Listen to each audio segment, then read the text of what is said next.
The year was 2004, and I was 14 back then. Gosh, it doesn't even feel like that long ago, and yet it was. It was summer holiday. In fact, it just began after my freshman year at middle school. I guess middle school is the equivalent of what we would call it in my country anyway. I met a lot of new kids. Some of them were living in the metro area of my city, smaller towns and villages. So there was this one guy called David.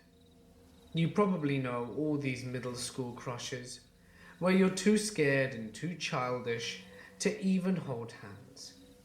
We were just like that. So he called me 1 week earlier and invited me to his village, asking to take my bike so that we could ride through the forest. Lovely times, when there was no Facebook and barely any broadband internet, except for schools. So a week later, his father drove to pick me up. He introduced himself to my mother, took my bike, and after an hour, we were at his house. I really liked how the countryside looked. I've never seen farm animals before, so everything seemed charming. His family was really nice.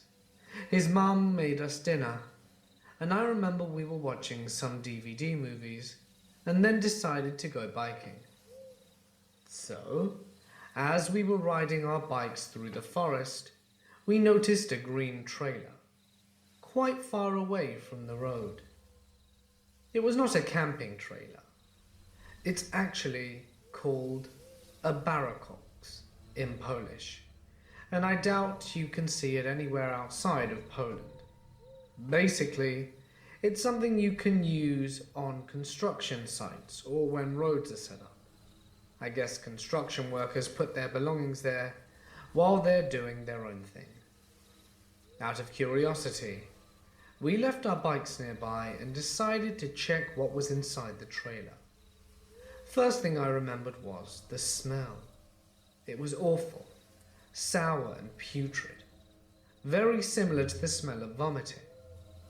He pressed against the door, and we saw a dirty, messy couch, and a lot of slurs and swearing and strange drawings on the wall above it.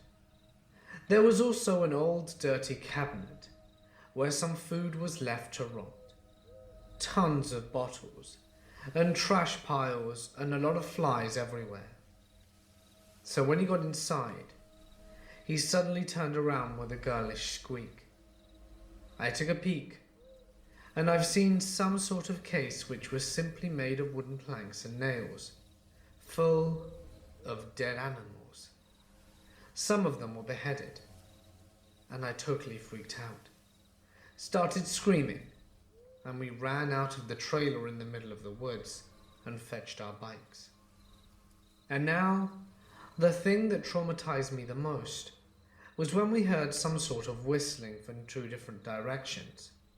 Like there were two people trying to communicate with each other, or they were giving some sign.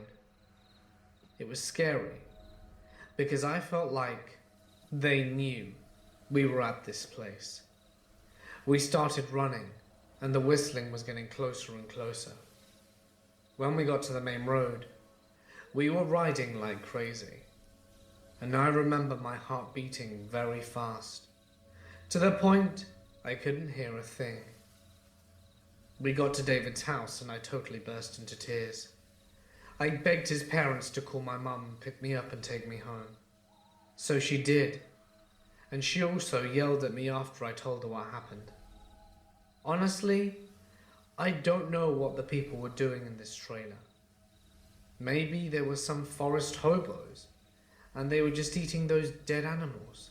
But why leave them to rot? I personally think there was something more malicious going on, with the weird drawings, rotting animals, and the strange writing. And as they were chasing us and trying to communicate to themselves while whistling, it scared me to death. I kind of feel unsettled when I hear whistling late at night, and I just turned 26. Talk about one of the worst first dates ever.